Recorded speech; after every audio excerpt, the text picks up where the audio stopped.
স্বরাষ্ট্র আর জ্বালানি এই দুই মন্ত্রণালয় নিজের হাতেই রাখছেন প্রধানমন্ত্রী শেখ হাসিনা। তবে পররাষ্ট্র মন্ত্রণালয়ের দায়িত্ব ছেড়ে দিতে পারেন যে কোনো সময়। এএইচএ মাহমুদ আলী নাকি শিরিন শারমিন চৌধুরী এই দায়িত্ব পাচ্ছেন তা এখনও নিশ্চিত নয়। আওয়ামী লীগ নেতারা বলছেন, দশম সংসদে স্পিকার পদটি চূড়ান্ত হলেই তা পরিষ্কার হয়ে যাবে। স্বরাষ্ট্র, পররাষ্ট্র ও জ্বালানি মন্ত্রণালয়ের মন্ত্রী প্রধানমন্ত্রী শেখ হাসিনা।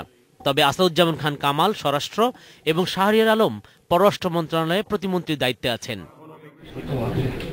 জ্বালানি মন্ত্রণালয়ের দায়িত্ব প্রধানমন্ত্রী নিজ হাতে রেখে দেওয়ার রেয়াজ গত দুই সরকারেই দেখা গেছে, কিন্তু স্বরাষ্ট্র আর পররাষ্ট্র মন্ত্রণালয়ের দায়িত্ব প্রধানমন্ত্রী নিজের কাছে রেখেছেন এমনটা আগে দেখা যায়নি। চিন্তা ভাবনাটা মূলত প্রধানমন্ত্রী করবেন এবং করছেন। যেটুকু হয়েছে সেটাও প্রধানমন্ত্রীর চিন্তার ফলশ্রুতি।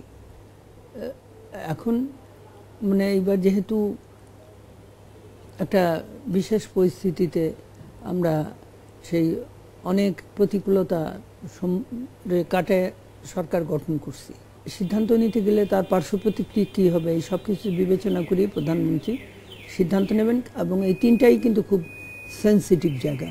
পরের দফায় স্থগিত আসনে ভোটাভুটিতে নির্বাচিত হয়ে এসেছেন সাবেক পররাষ্ট্রমন্ত্রী এএইচ মাহমুদ আলী।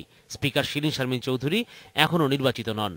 পরবর্তী পররাষ্ট্রমন্ত্রী হিসেবে তাদের নামই শোনা যাচ্ছে বেশি। ছিলেন অন্তর্বর্তীকালীন সরকারের সময় ছিলেন, আবার দীপু না কি বলে ওদিকে শিরিন শারমিন, উনি স্পিকার ছিলেন। এখন ব্যাপার হলো কি, যেহেতু স্পিকার নতুন হবে বা শিরিন শারমিন রিপিট করবে কিনা সেটা আমি নিজে এই মুহূর্তে বলতে পারবো না। তবে এই পরিবর্তন তো কোনো সময় আমরা সম্ভাবনারে উড়িয়ে দিতে পারি না। স্পিকার শিরিন শারমিনকে নতুন কোন ভূমিকায় দেখা যাবে সেটি পরিষ্কার হবে 29 জানুয়ারি শুরু হতে যাওয়া সংসদ অধিবেশনে স্পিকার নির্বাচন পর্ব শেষ হলে। সংসদের সংরক্ষিত নারী আসনে এরই মধ্যে আবেদনপত্র কিনেছেন শিরিন শারমিন। Sanjay Tarafdar, Independent News, Dhaka.